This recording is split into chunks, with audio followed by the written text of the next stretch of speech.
So you mean to tell me that you're in a car with a person and this person is arguing with you? This person has gotten you to a place of like, yo, I don't even want to be around you. Like, I'm above this. I'm out of here. You get out of the car because the heated argument is so heated. And then this person gets out and shoots you in both of your feet. And you jump back in the car? Why would you jump back in the car with a dangerous man who just did a dangerous crime to you, who did this criminal intent to you, and all this? Welcome to the night section. Now, Tory Lanez has been one of the most polarizing figures in the last 2 to 3 years, due to, as we now know, him being the convicted shooter of Megan Thee Stallion. I think with the case and the surrounding drama, it has really taken away from Tory Lanez's artistry, and some might say that this is rightfully so. But I think it's important for us to understand how he got here, to provide some context and perhaps analyze his story, the rise and fall of Tory Lanez. The beginning. Daystar's story starts in Toronto, Canada, or rather the GTA, which is the Greater Toronto Area, and a suburb called Brampton, where he was born on July 27th, 1992. Now, he grew up with 5 older siblings, 2 sisters, and 3 brothers, in a rather strict and very religious household, as both his parents were missionary preachers. What's actually ironic, being the musician that he is today, is that in interviews he's explained that he wasn't really allowed to listen to any secular music. Nonetheless, he describes to overall having had a good childhood, as he grew up with both his mother and father. But his life would do a 180 when his mother passed away due to illness when he was only 11 years old. According to Tory Lanez, it first started with anemia and then developed into a rare disease which only affects 4 in every 1 million people. This, some would say, would be a pivotal moment in his life.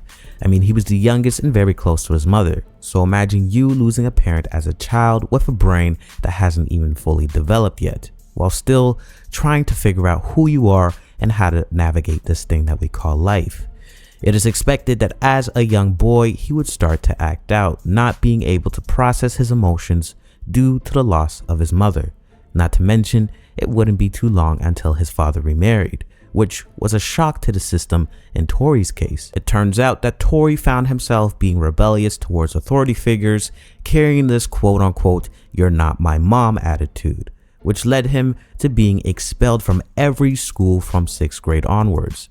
However, he used the times that he was suspended and expelled to write lyrics at home.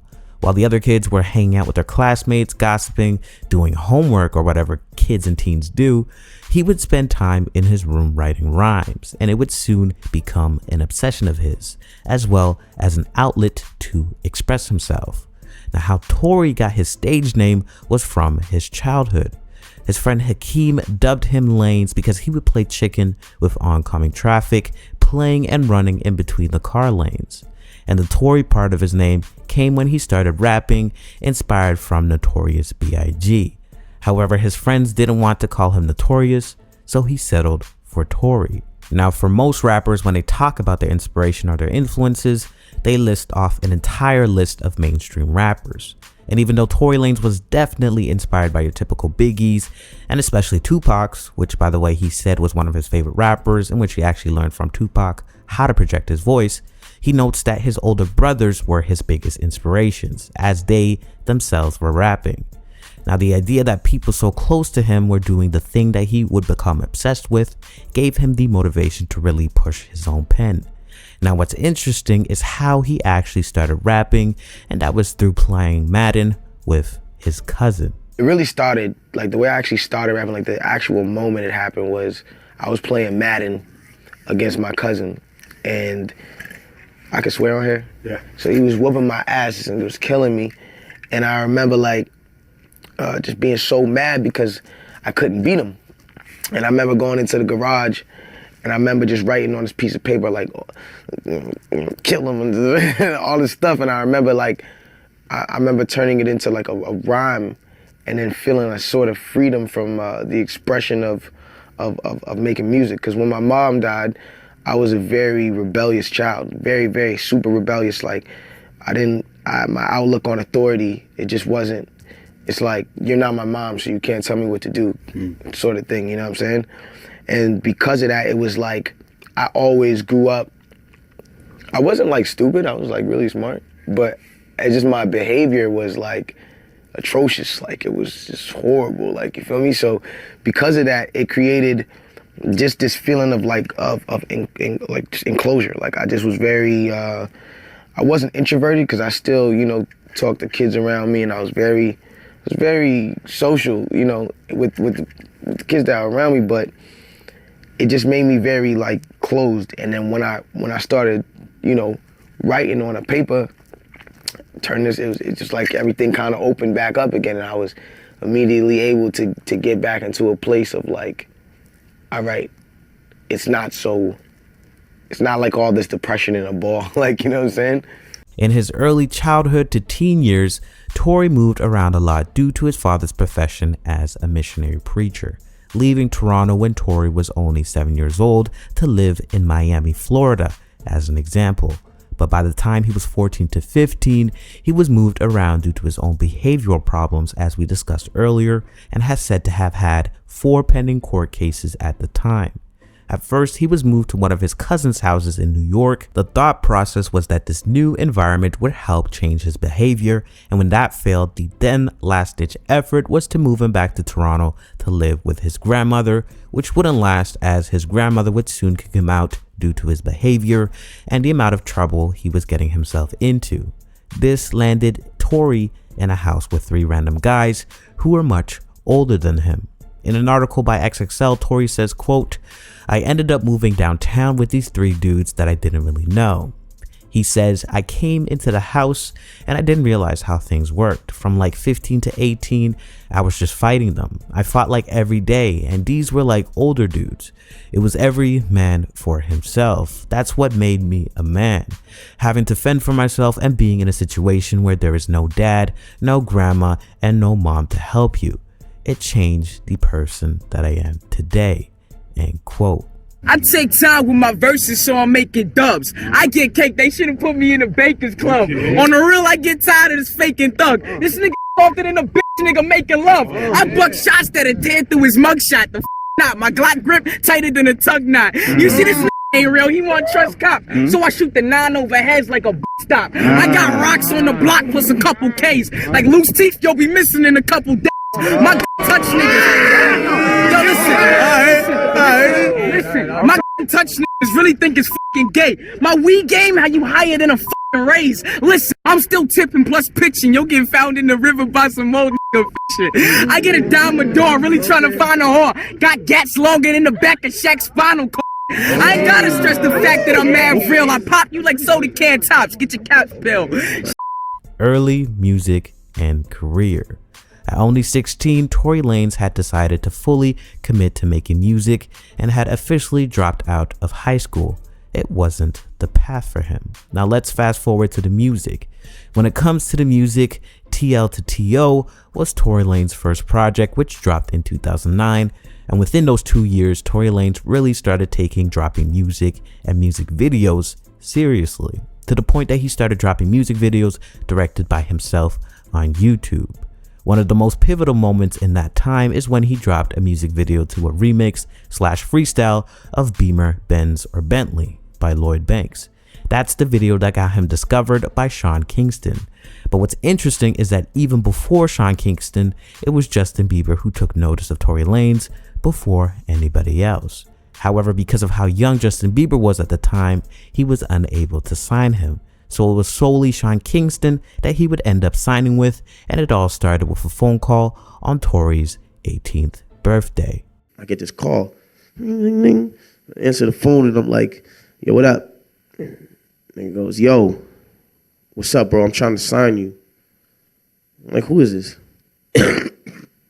"Sorry, I'm sick." He goes, "Yeah, who is this?" And he goes, "It's Sean Kingston."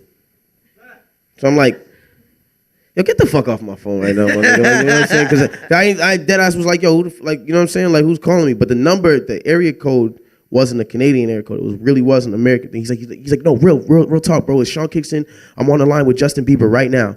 He puts Bieber on the phone, and once Justin got on the phone, I knew it was him because I just knew his voice. You feel me? So, boom, they're like, "Yeah, we want to sign you. You know, we want to take you to we're going to come to Toronto and we're going to sing. We want to watch you sing and all this extra shit. And boom, they came up to Toronto. I sung for them. And then they just like lagged on me for like 3 months, right? At the time, Tory was said to be living in his aunt's basement in Toronto, broke, and was hopping from place to live. And following the introduction to Sean Kingston and Justin Bieber, he had the bright idea to actually go back to America, in LA to be more specific, to live with his uncle.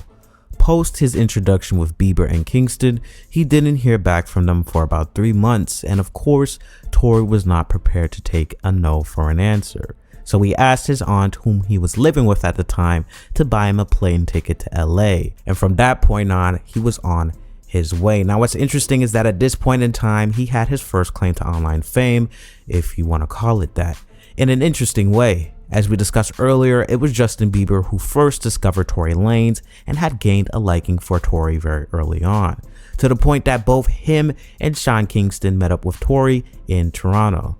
It was said that this was during Justin Bieber's tour, where they also had Tory perform. Well, back in 2010, which is when Tory made the move to LA, an artist named John Boy, quote unquote, exposed Justin Bieber for stealing Tory's lyrics on Justin's quote unquote freestyle to Speaking in Tongues, which you could still find on YouTube. And the lyrics that Justin took from Tory were from Tory's Beamer, Benz, or Bentley, which again was the song that caught Sean Kingston's attention, which we can assume Justin told him about.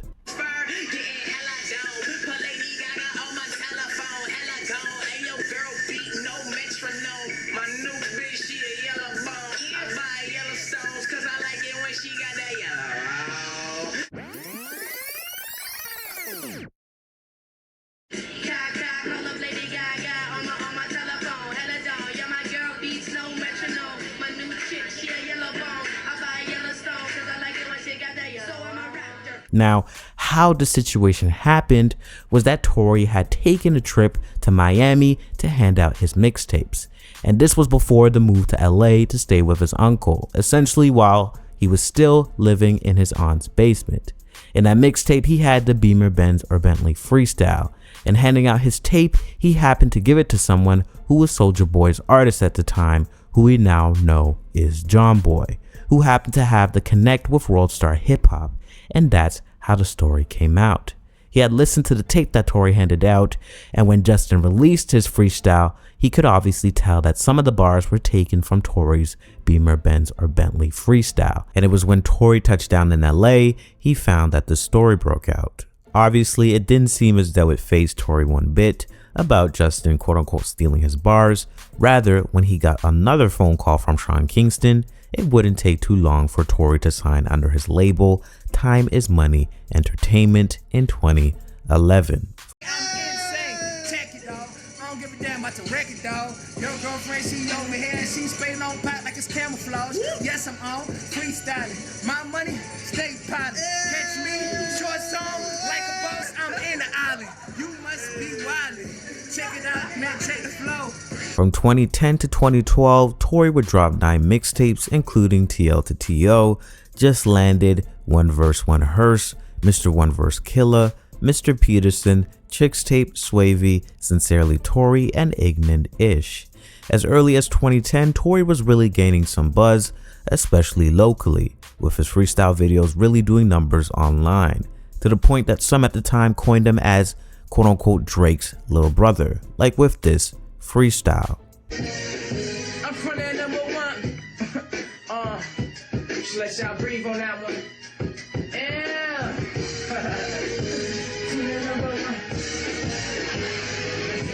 I was raised in the slums, streets of the lean, niggas creeping, jeans fatigues, no sleeping and sleep with your mouth open. You hoping Lord open them doors and clouds open. And niggas still ready for war, running heavy, got machetes and swords. Fuck around, you'll get sent to the Lord and sent to the morgue. These niggas bitches, so they sent for the law. They get sent the message, dispense your beverage. Born in a city with a singles chase. I'm not dying till my chips out the Pringle case. Now these bitches wanna mingle cause my single plays. I roll it over the radio, we is taking the ratio. He be shaking, so we replacing the baker though. Now we making cake, making dough. I still got these vacant flows. It's real and niggas still hate me though. I keep it trim, $250,000 on a pinky roll. I told y'all will never take me alive, and y'all was staining y'all drawers since we arrived. So little niggas, you won't kill me never. Like we hustle for sandwiches, bread, cheese, lettuce, not a. The reason why this video is relevant is that this would start the beef with Drake, and we will dive into that story a little later. But for now, just know that after the video was floating around, Tory decided to take advantage of that moment to call out Drake. Now fast forward, Tory would eventually leave Time Is Money Entertainment to be independent, as nothing really came out of it. At the time, he was still broke and trying to figure out how he was going to launch his career. He was living with his uncle in LA for a while, but his uncle ended up kicking him out, leaving him with nowhere to go. So he went back to Canada, but it wouldn't be too long until he returned to LA. I'm not too sure about the exact timing, but we can presume that this was around 2012, in which Tory was still committed to making this music thing work. This time, however, his trip to LA would be different, as he would be homeless with nowhere to stay. Luckily, while still being signed to Sean Kingston, Tory had made a friend named Nima Kayla, the co-founder of the streetwear brand Pink Dolphin, who was very eager to work with Tory at the time but couldn't to the full extent due to the nature of Tory's contract under Time Is Money Entertainment. So Tory reached out to him to tell him about his situation, and Nima let Tory stay with him. This was a very hard thing for Tory to do at the time because, as you know, LA is very posh, and Tory felt as though he needed to play the part and not really show that he was actually struggling. He was struggling to the point where he even had to take a break from music during this time for about a year to not only get his situation sorted, but I would also imagine to get his head screwed back on after everything. Now during this time, he would also meet his first manager, Sasha Stone, while staying with Nima. Nima had helped Tory get into studios in LA and getting his music heard, as this was very early on, and Nima was also promoting his brand Pink Dolphin and giving artists his clothing. Now this gave Tory an in because artists would hear his songs along with his hooks and wanted to work with him. Now word started spreading around town that Tory was the quote-unquote hook guy, so to speak, which would in later years land him having songwriter credits on songs like Brand New Choppa by T.I. featuring Travis Scott, Meek Mill, Young Dro, and Young Book, which would drop in 2014. The rise of Tory Lanez, 2013 to 2014. Now in 2013, Tory would return from his one-year hiatus of dropping music, which lasted from his previous release in May of 2013 with his mixtape Sincerely Tory, to August 2013 with his release of Conflicts of My Soul, the 416 story. Now this mixtape really stands out because, for one, this was Tory's first quote-unquote co-sign by someone from the industry, where we hear DJ Drama in the intro, but also because this project was really starting to garner him some buzz in the United States.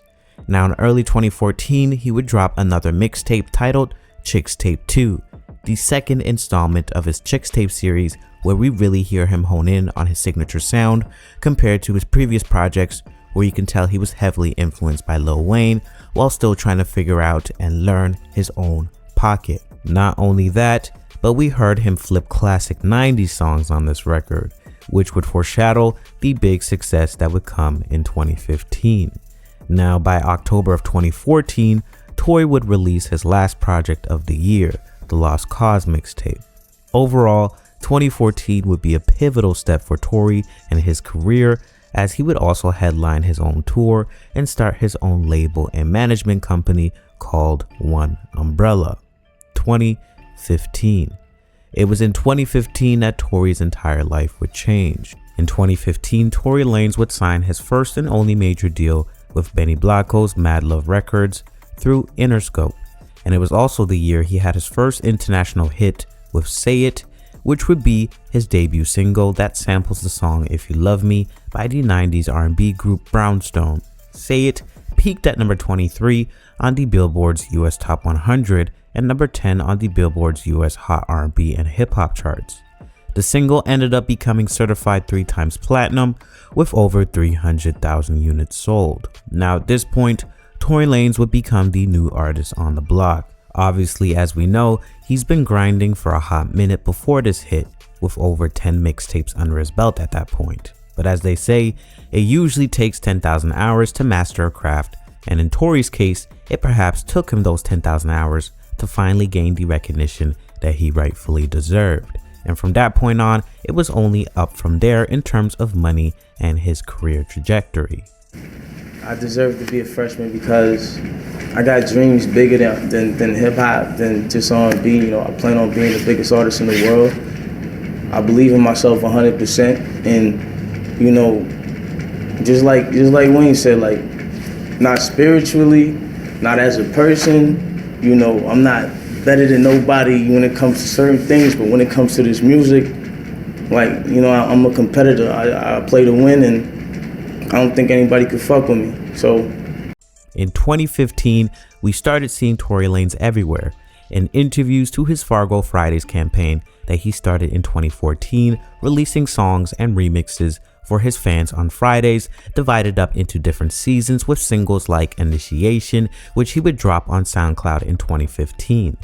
By the end of 2015, on Christmas Day, he released 2 mixtapes, the first installment of his The New Toronto mixtape series, and Chicks Tape 3, which at that time was the perfect setup coming up after a hit like Say It and dropping Blow months earlier. It worked very well for Tory because he was able to show the world his duality and versatility with the music. The New Toronto being more hip-hop and trap oriented, which some have also speculated based on the title alone, was a shot at Drake. And then with the Chicks Tape 3, we would hear his R&B side once again, where he even had a feature with Ed Sheeran on the song Save It. These were 2 very solid projects, and it was game over at that point, and he was off to the races. He set himself up perfectly for what I consider his breakout year in 2016. 2016. In 2016, Tory started garnering real mainstream attention, with his performance on Jimmy Kimmel at the top of the year as an example, where he performed his song Say It and LA Confidential. LA Confidential being the song that he released a little over a week prior. What was cool about the performance is that he performed without auto-tune, which you could hear, and it was evident that he's not the most technical singer, but it was cool that he put forth a lot of effort when it comes to his vocals. Another cool thing was that he performed Say It with the actual Brownstone group who was sampled on the song, and had them singing the background vocals live. In 2016, he would continue to release a few singles and remixes here and there, but the standout moments for Tory in this regard was, for one, his remix to Drake's Controller, which he dropped in July, which really brought eyes to Tory Lanez in my opinion, because he went absolutely crazy on the record. Most people would agree that he blew Drake completely out of the water with it, and this was during the height of Drake's career, his Summer 16 era as some would call it. Another standout for Tory in 2016 was that he released Love, his second single from his debut album I Told You, the first being Say It that would drop a couple weeks prior. And this single was another hit single for Tory. It had gone 2 times platinum, selling over 2 million units in the US alone, peaking at 19 on the Billboard Hot 100. Now, the common element with 2 of his hits is his use of the classic samples. For Love in particular, he sampled Tanto Metro and Devontae's 1999 reggae classic, Everyone Falls in Love, and Say It, as we know, sampled the Brownstones' If You Love Me. With both singles, Tory shows his unique ability to flip these samples in a way that sounds unique to his sound, but also gives the audience the nostalgic feel, which makes sense why so many people gravitated towards these songs. Now, on August 19th of 2016, Tory finally releases his debut album, I Told You, and by most metrics, it would be considered a commercial success as an up-and-coming artist, selling 52,000 album equivalent units in its first week, according to Wikipedia, debuting at number 4 on the US Billboard 200. The album overall had a mixed bag of reviews.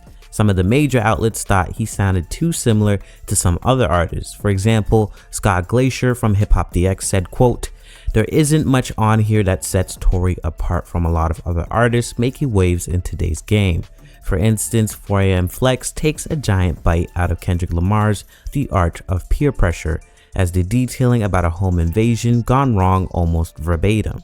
He has even managed to adopt the increasingly popular rap/sing Drake Art Noir flow on a handful of cuts, basically resulting in moody beats with Tory's raspy ad-libs, end quote, giving it an overall 2.8 out of 5. And this was the similar sentiment from other major music and hip-hop outlets, while individuals that you can consider his fans thought differently. One Twitter user said, quote, "Tory Lanez I Told You is a masterpiece."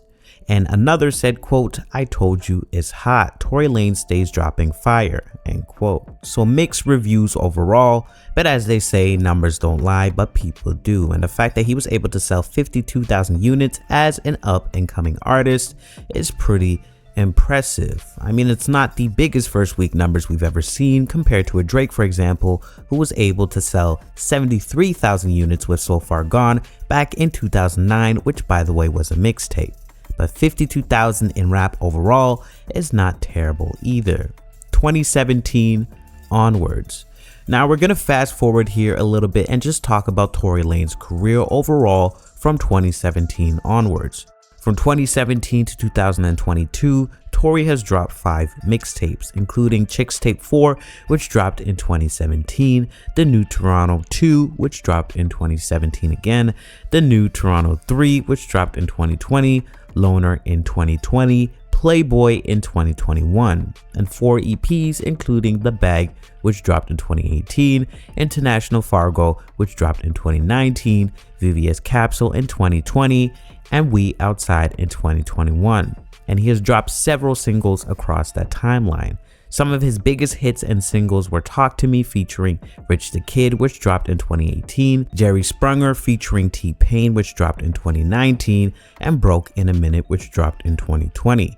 He's also had some major guest appearances over the years, the biggest one being Jack Harlow's remix to What's Poppin'. Not to mention, he's also dropped 6 albums including Memories Don't Die in 2018, Love Me Now in 2018 again, Chicks Tape 5 in 2019, which by the way is one of my favorites, Daystar in 2020, Alone at Prom in 2021, and finally Sorry for What in 2022. We also have to mention the extensive volume of music videos that he's dropped, which is more than most mainstream artists, especially ones that are signed to major labels, which feeds into my next point. I think the greatest thing that he's accomplished in this timeline in terms of his career has been becoming completely independent. Now that the TNT 3 is here, it's kind of like it should have been dropped at the same time if these were like mixtapes the way we used to drop them. So now it's more important because this specifically, technically I treat all my projects like albums, but at the end of the day, this specifically is like, what do they call that? This is like this is my final project with Interscope. And clearly, you know, the whole series, if you was a fan of the series, you know that's where like the deep voice Tory came from, and like where the sounds of like Liddy Again and the Lord Knows and the crazy operas would play Picasso, and that sound that like is kind of like gone. I stopped doing that sound for a long time. And what people don't realize is like a lot of the reason why I stopped doing that shit was because I just felt like me putting that much work and me putting that much effort into my music after a certain point when I was with the label, I just felt like it's like, I don't know, I felt like I was kind of wasting music at a point. So I felt like I'll wait till like the end of the situation. So now this is literally my last project with Interscope. And so in 2020, after the release of The New Toronto 3, the commercial mixtape he dropped with Interscope on April 10th, he would officially be a free man. On top of being a free man, Tory Lanez was really on fire in 2020. You guys might remember that Tory Lanez had his quarantine radio show on Instagram throughout the lockdown due to the pandemic that year. And this was huge because it brought a lot of new eyes as he went viral on multiple occasions. The show consisted of playing unreleased music, having fans get on his live, and at times doing some questionable things, and even some celebrity guests, including Drake, which at the time he broke the Instagram live record with having over 300,000 live viewers. Things seemed to be going so well for Tory. He was finally a free man from the label, he was gaining millions of followers and a whole new audience from his quarantine radio show. He was truly at the pinnacle of his career. But that was until July of 2020. Now, before we get into that, we have to acknowledge that first and foremost, no one is perfect. As much as Tory is a great talent, his rise to the top hasn't been without bumps on the road and just plainly poor decision making. And we're talking before July of 2020. Or this shit's not gonna end, my nigga. Or this shit's not gonna end. Apologize, bro. Apologize, bro. Or you know what's going on. Apologize, my nigga. Apologize, nigga. I got you, bro. Apologize, nigga. I got you, man. Say sorry, nigga. My bad for the Say diss, sorry, G. nigga. Sorry, G. All right, bet. I got you, G. Cuz I'm not about to get into it with you over no stuff, nigga. About that shit, bro. It's about respect, nigga. None of that.